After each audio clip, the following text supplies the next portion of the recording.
Welcome to our first Fireside Chat of the year. We thought now was the perfect time to sit down and do a little bit of a 2021 marketing review, as well as a bit of 2022 trend forecasting.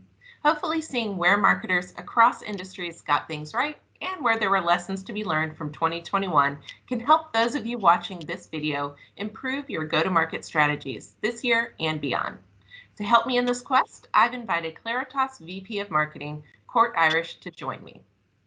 In addition to leading both our marketing and PR efforts here at Claritas, Cort is the author of a great deal of our blogs that you'll find on our website, as well as many of the white papers and reports we put out throughout the year. He also does a great job of helping our organization avoid the breakdown in communication that marketing and sales departments are notorious for. So you'd be hard-pressed to find someone who didn't appreciate Cort's efforts around here. Without further ado, though, let me go ahead and introduce the man himself. Hi, Cort. How are you? Hi there. Thank you for having me. Thanks for joining me. So getting right down to business, let's do a little bit of a look back at 2021. Companies likely think that they have their plan laid out and solidified for this year, but as a data-driven, or taking it a step further, intelligence-driven marketing company, we've seen many cases over the years where critical considerations weren't made to prepare you for the challenges that each new year actually brings. So for those that are watching this video, what are your top recommendations when assessing how 2021 went for your business in preparation for success in 2022? Yeah, it's a great question. I think the biggest recommendation I would make is to actually sit down and have an honest assessment of how you performed across all key verticals, all key KPIs. What worked, what didn't work, and really be honest with yourself. Both of those are important, but I think focusing on the areas that you weren't so successful is where you should spend the majority of your time. I think as part of that too, it's also about evaluating, what missed opportunities might be out there that you didn't capitalize on. If you look back at the last year, I know from our end, there's probably quite a few missed opportunities that we just didn't take advantage of for a variety of reasons. But I think it's an exercise that every company should go through to identify those. So those would be probably the two biggest recommendations I'd have. Yeah, I think your answers, it's also a good proof point for why it's important to implement what we kind of call a closed loop approach to marketing. It's that whole idea of a full circle of intelligence-driven insights and action. And so our viewers might find themselves in the enviable position of having a bigger budget in 2022 when it comes to increasing their data assets. If that's the case, or if they're on the opposite side of the spectrum and they're looking to be smarter with a smaller budget, how can they ensure that they're working with the right partner or partners? I think that starts with, evaluating, the level of success that you had with your current partner. If your goals weren't reached and the partnerships that you worked on with specific companies and individuals, then try to understand why. And maybe it's time to consider a new partner, or maybe it's time to consider additional partners if there's certain gaps that just weren't filled throughout the year. If your goals were reached, that's fantastic. Are there other ways that you can expand that partnership with that company or individual? I think it all comes back to evaluating that through the lens of, what are those core objectives that you have at a high level, for your company, and really looking at it through that lens to see if the partnerships that you have in place now can help deliver that. I think the other, especially in today's world, it's finding that partner that has, a great deal of depth and breadth of data. Data drives everything that we do these days. Marketing, of course, but really any area of any business, data is sort of the currency. So I think it's about finding a partner that has that level of data to be able to help you across multiple fronts. I think another key area is identity graphs are something that have continued to evolve in the marketplace, at least in our industry, from a marketing standpoint. But identity graphs really are the foundation of what we do, at least on our end, and that closed loop approach that you had mentioned. It's really the thing that takes all the disparate data that's out in the universe and actually turns that into actionable insights that a company can act on. I would add one more, and I would say that, the best partners are ones that are essentially an extension of your brand and your workforce. And so I think that level of customer service it goes both ways, but I think it's finding that right partner that you can look at and say, yeah, you actually care about my business and you're making decisions and recommendations based on the best interest of my company and our objectives. It sounds obvious, but I'm sure we've all been in situations where we've worked with companies or individuals where it's transparent that that's not necessarily the case. So I'd say those are the big. Yeah, those were all great tips. And we've definitely mentioned a few of them in our podcast, Marketing Insider. So I'm just going to say a quick plug for that. If you haven't already, you can subscribe or follow us on your favorite podcast app. And ours, of course, is Spotify. But back to the questions. What does it take to generate quality leads or convert paying customers in today's multi-channel world where consumers are bombarded with advertising everywhere they turn? Yeah. Yeah, absolutely. And I'll go back to a comment I just made. When you talk about an identity graph, I think it starts with that technology, but it also, even before that, it starts with accurate and robust data, right? And I think that the best way to engage consumers, whether they're prospects or current customers, is to know as much as you possibly can about them. That doesn't mean know what their behaviors and tendencies were a year ago. It means what they are today and where they may be tomorrow. And in order to get to that point, you have to have the most accurate and robust and widespread data assets available to be able to do that. So I think that's where it starts. It's gaining a deep understanding of your current audiences and future audiences, starting with data, but then using the identity graph. I think it's also important that you understand what channels they choose to engage with, what devices they choose to engage with, especially anymore, and consumer behaviors from a media standpoint are changing hourly. And so I think understanding and being ahead of that and understanding where you need to be is critical. And be willing to try new channels. There is so much media opportunity out there, and as I just mentioned, people are exposed to so many different messages, communication vehicles on an hourly basis anymore. If you're not testing and trying new emerging channels, then I think you're shorting yourself. I think there's opportunities for you to test some things efficiently, and I think you'll find quickly with opportunities like podcasts and streaming, which continue to grow, Yeah. TV and OTT. These are all emerging channels that, in fact, some of which aren't really emerging. They're here as mainstream today. But a lot of marketers are a little hesitant because it's not something they're traditionally used to doing. Test it. That's where the consumers are going. That's where the brands need to be. And then I think finally, equally as important, your messaging has to resonate, right? And the whole one size fits all rarely ever works. So as part of understanding your audience, you need to develop the creative and the messaging that actually resonates with those audiences. Campaign might have 15, 20, 30 different creative executions. I know that sounds a lot and it's overwhelming, but this is all about engaging with the consumers on an individual level. So knowing who to reach is one of the main challenges that clients come to us with. And that's basically the reason why we became so successful with our segmentation solutions starting back in the 70s. But clients will sometimes just want to kind of stop there with the work that they do with us. And we know that there's more to marketing than just knowing who to reach. You touched on this a little bit, but after that identification process that you talked a great deal about just now, what's the next step? Yeah, I mean, the next step is figuring out how to develop the most effective and strategic campaigns to execute, right? I mean, understanding the audience is a step one. It's critical. Without that, you have nothing. But at the end of the day, you got to do something with those audiences. Yeah. What's the plan? How are you going to engage them? Whether you're launching a new product, whether you're trying to grow your current customer base and get them interested in a new product that you've got coming out on the market. At the end of the day, you've got to get that message in front of them where it matters to them, right? And it's all about how do you develop that full-fledged online and offline channel media mix in the most strategic way. Not to go back to this again, but the identity graph we talk about continues to play a key role in this, right? It's understanding, what channels does Monique come in contact with on a daily basis. More importantly, what channels does Monique go to get her key information and help influence purchasing decisions? What devices does she use to actually convert? It's understanding that so you understand as a marketer, where do I need to be placing my messages to resonate with somebody like Monique or whoever else you're targeting? So that's definitely the next step. But I'll Yep. also say, going back to something I mentioned just a second ago, it's also about not being complacent with the media mix that you've traditionally used, right? There's some channels that may have worked tremendous for you, but don't stop yourself from testing new ones.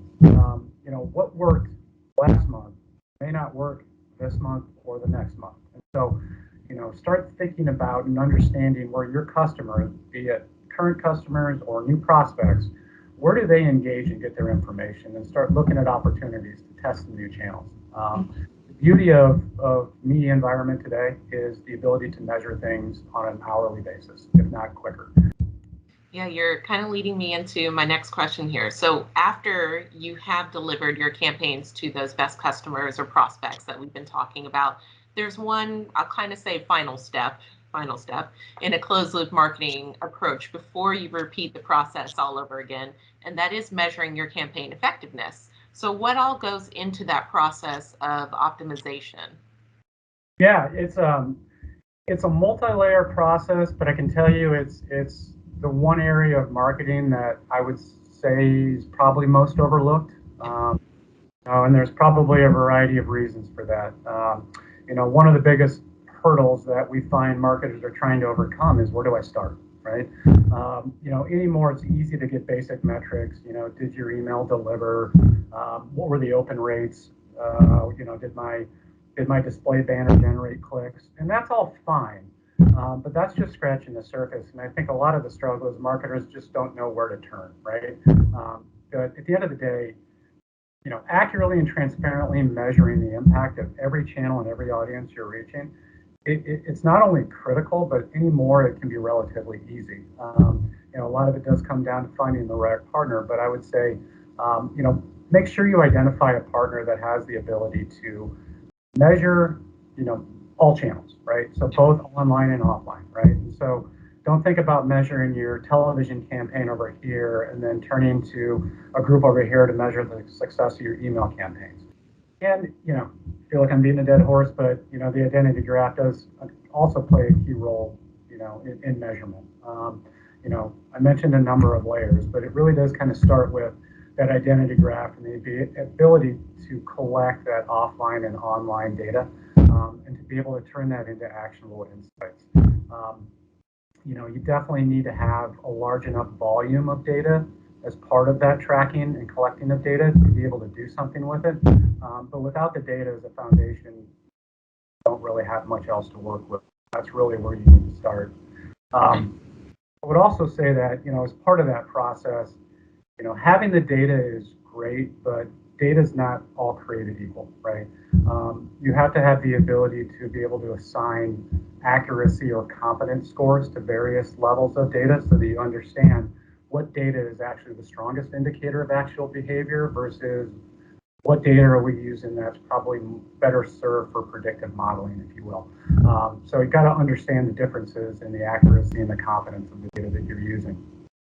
That's a big one. And then of course, it's the science and the methodology that goes into being able to take those online and offline conversions and be able to track those and link those back to the offline and online exposure environments, right?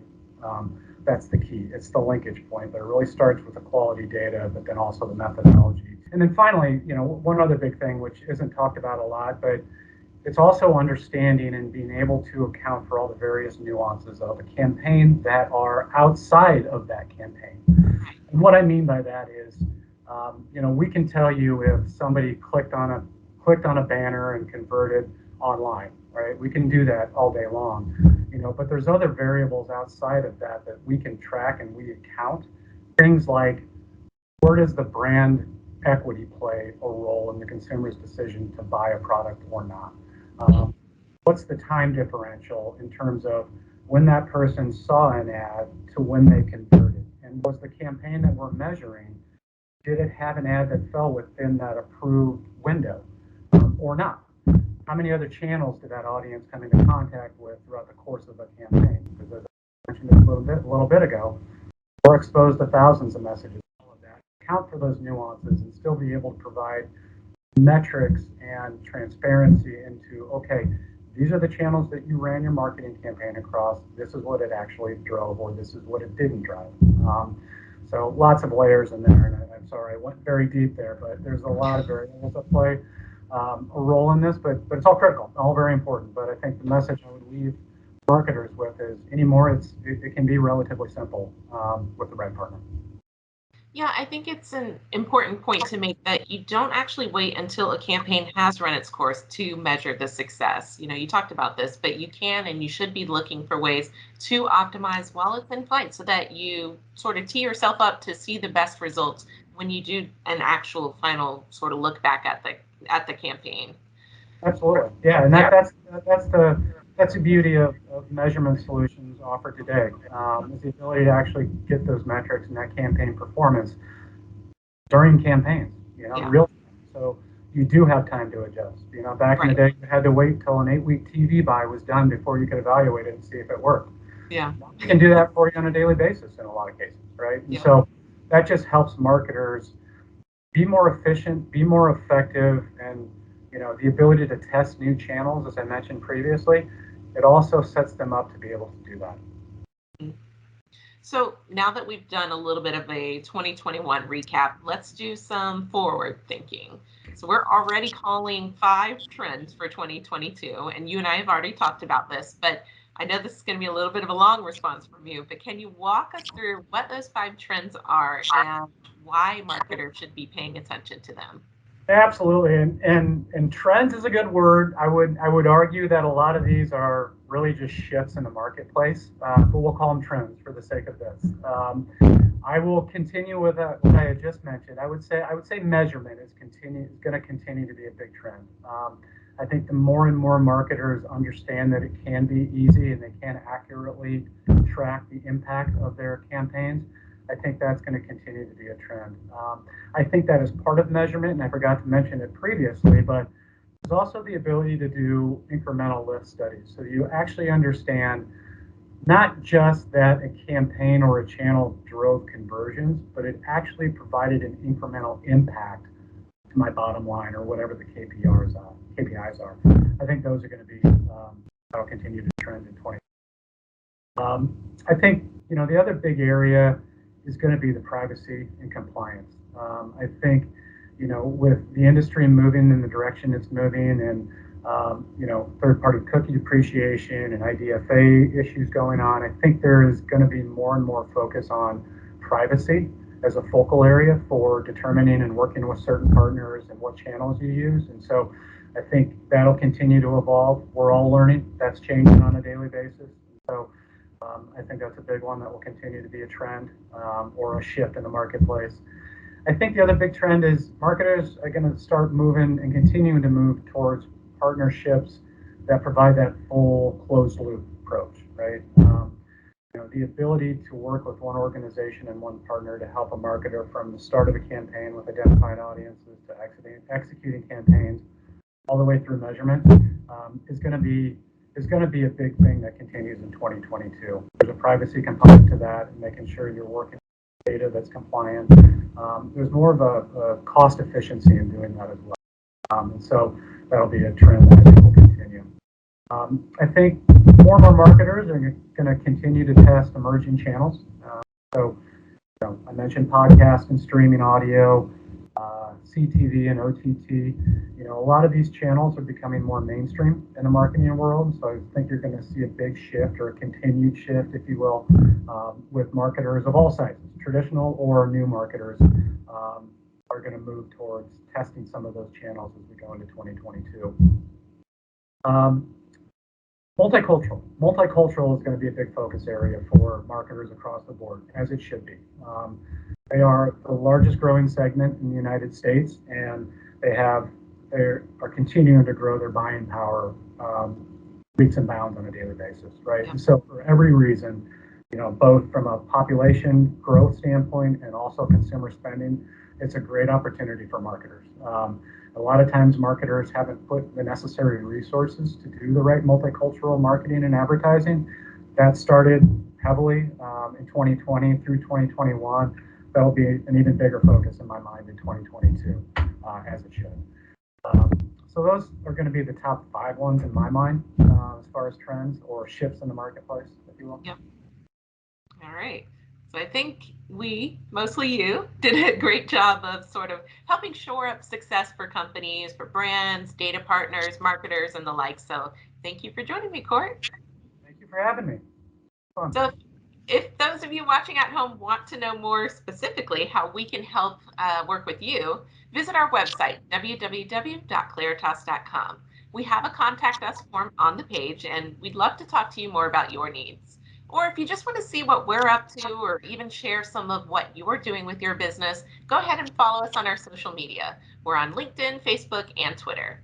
We're hoping to have the opportunity to do more fireside chats this year, so stay tuned to see what we get up to. Bye now.